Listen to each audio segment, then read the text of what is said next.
Assalamualaikum warahmatullahi wabarakatuh. Selamat pagi menjelang siang anak-anak untuk kelas 10. Hari ini kita akan belajar tentang materi pelajarnya itu sejarah Indonesia dengan materi Kerajaan Sriwijaya. Untuk 3 jam ke depan, untuk 1 jam pertama seperti biasa kalian membaca tentang Kerajaan Sriwijaya. Juga kalian menonton tayangan yang Bapak sekarang akan sajikan. Oke, silakan persiapkan alat tulisnya, dengarkan dengan seksama dari video berikut, dan buku paket bisa dijadikan referensi kalian untuk mencari jawaban dari soal-soal yang akan Bapak sampaikan nanti. Oke ya, siap? Silakan simak dan dengarkan, perhatikan dengan baik.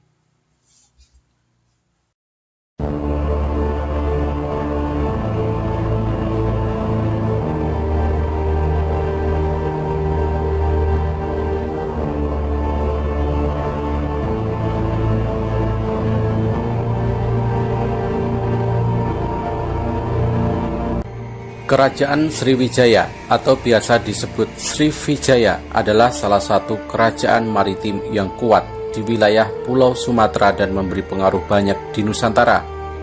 Dengan daerah kekuasaan membentang dari Thailand, Kamboja, Semenanjung Malaya, Jawa, Sumatera, Kalimantan, dan Sulawesi. Di dalam bahasa Sanskerta, Sri artinya bercahaya dan Wijaya artinya kemenangan. Bukti awal mengenai keberadaan kerajaan Sriwijaya ini berawal dari abad ke-7. Ait Sing, seorang pendeta Tiongkok, menuliskan bahwa ia tinggal selama 6 bulan saat mengunjungi Sriwijaya, yaitu tahun 671. Prasasti sejarah yang paling tua mengenai kerajaan Sriwijaya juga berada pada abad ke-7 di Palembang, yaitu Prasasti Kedukan Bukit pada tahun 682. Dikarenakan terjadi beberapa peperangan, di antaranya serangan dari Raja Dharmawangsa Teguh di tahun 990 dari Jawa menjadikan pengaruh kerajaan Sriwijaya terhadap daerah bawahannya mulai berkurang. Dan serangan Rajendra Chola I dari Coromandel di tahun 1025.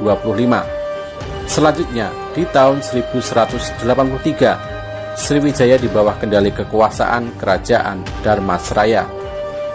Setelah Sriwijaya runtuh, kerajaan ini terlupakan dan eksistensinya baru diketahui secara resmi tahun 1918 oleh sejarawan Jos Codes dari Perancis.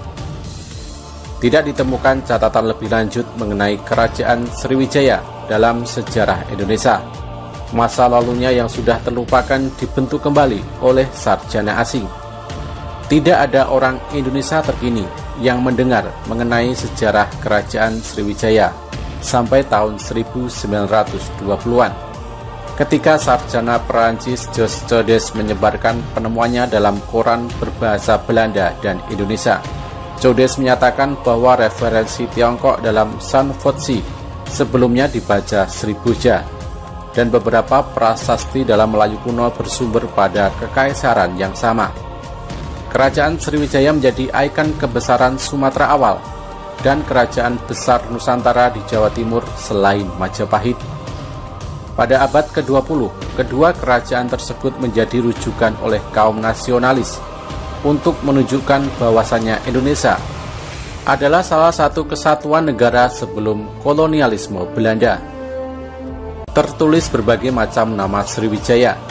Orang Tionghoa menyebutnya San Fotsi, Sihlifosi, atau San Foki. Dalam bahasa Pali dan Sanskerta, kerajaan Sriwijaya disebut Javadeh dan Yavades. Khmer menyebutnya Melayu dan bangsa Arab menyebutnya Zabat. Banyak nama menjadi alasan lain mengapa Sriwijaya sangat sulit ditemukan.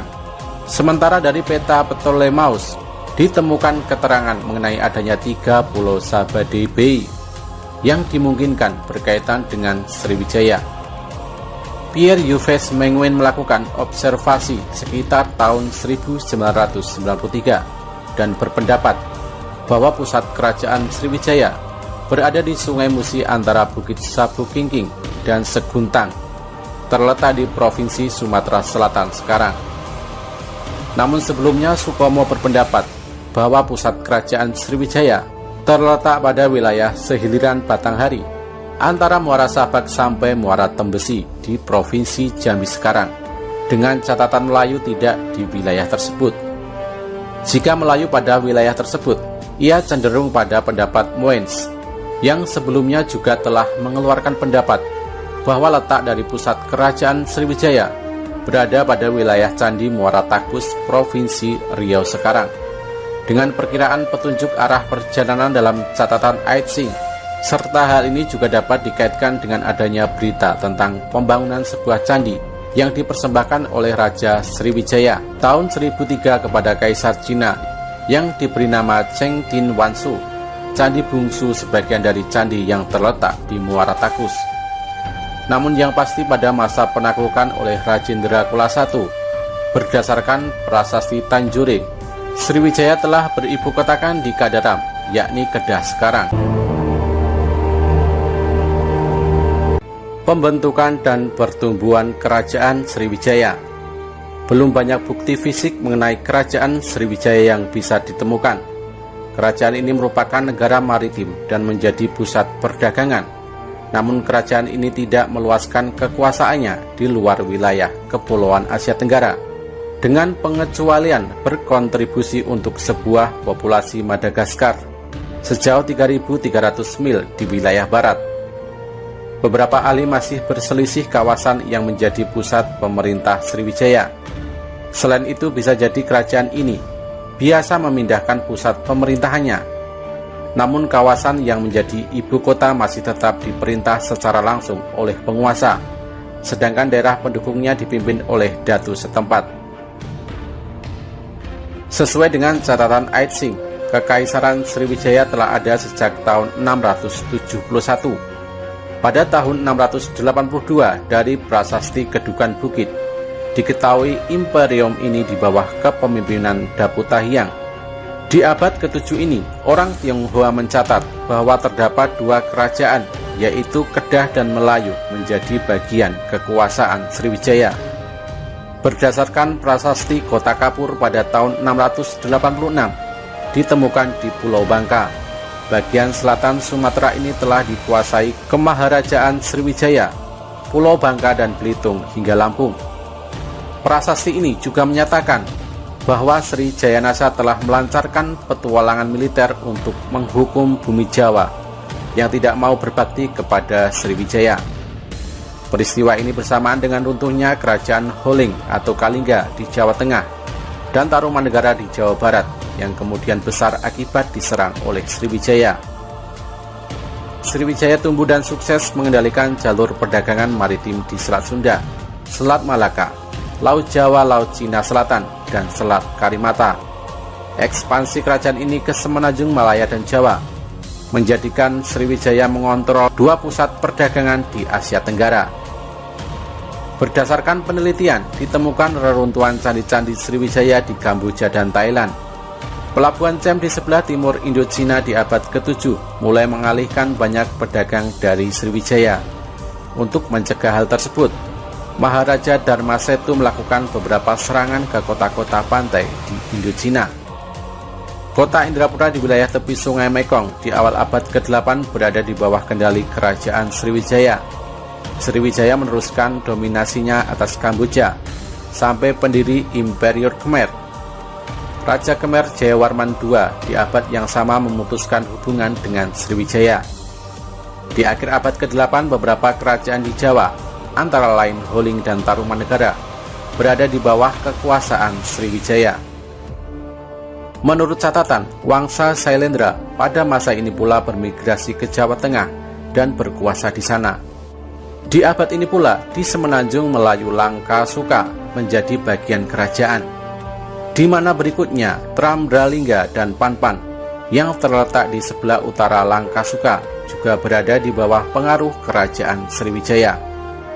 Setelah Dharmasetu, yang menjadi penerus kerajaan adalah Samaratungga.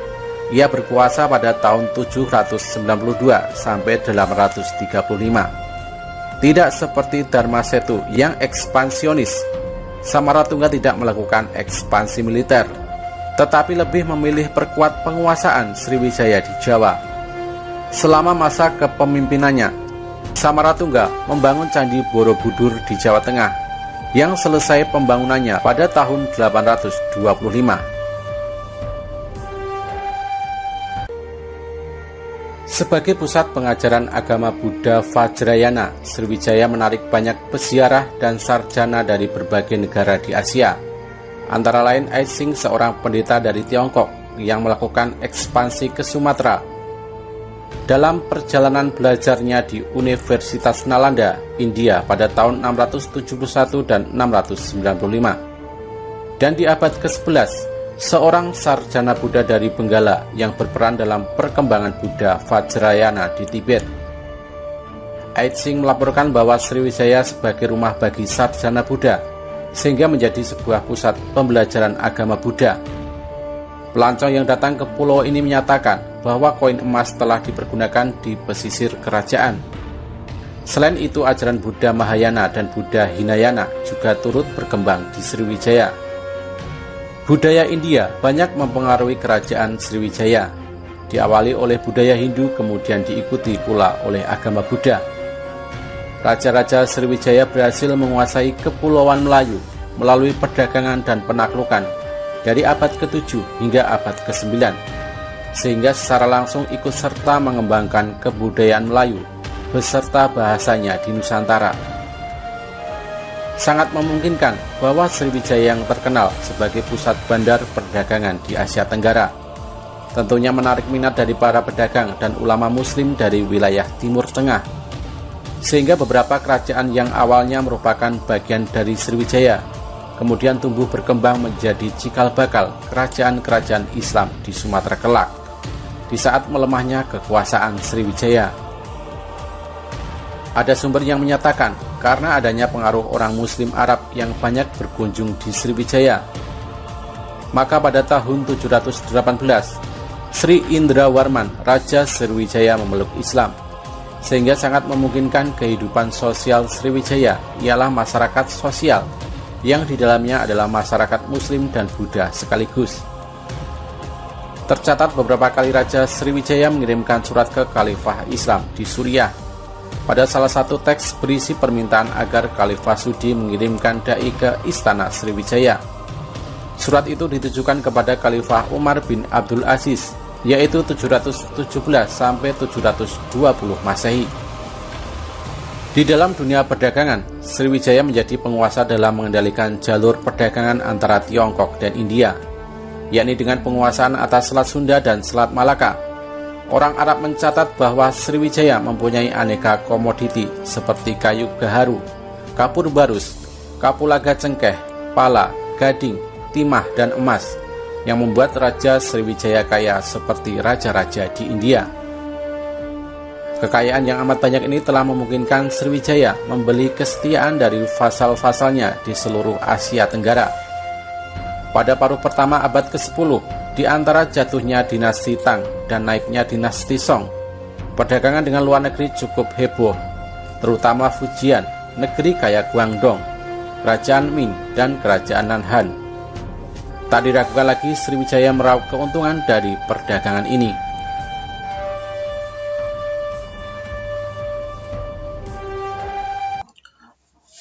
Untuk materi kerajaan Sriwijaya bisa kalian menggunakan sumber buku paket Sejarah Indonesia pada halaman 100. Silakan dijadikan referensi untuk bahan bacaan kalian. Baik anak-anak, bagaimana hasil dari tayangan tadi? Apa yang bisa kalian pahami dari video YouTube tadi? Dan apa saja hikmah yang kalian bisa dapat dari sebuah kerajaan yang berada di Pulau Sumatera tersebut. Baik, untuk selanjutnya siapkan catatannya dan simak pertanyaan yang Bapak akan sebutkan. Yang pertama, mengapa Sriwijaya disebut sebagai kerajaan maritim? Yang kedua, mengapa Selat Malaka mempunyai peranan penting pada masa kerajaan Sriwijaya? Yang ketiga, unsur-unsur apa saja yang harus dikuasai agar sebuah kerajaan mampu menjadi kerajaan maritim. Yang keempat, setujukah kalian atau kalian semua dengan sebutan Sriwijaya sebagai kerajaan nasional pertama? Silahkan didiskusikan dengan teman sebangku kalian. Yang terakhir, yang kelima, apa yang menyebabkan kerajaan Sriwijaya mengalami kemunduran? Oke. Nah, untuk soal-soal tersebut silahkan kalian jawab gunakan pada 2 jam setelah istirahat ya. Sekian dulu untuk video tugas dari Bapak. Wassalamualaikum warahmatullahi wabarakatuh.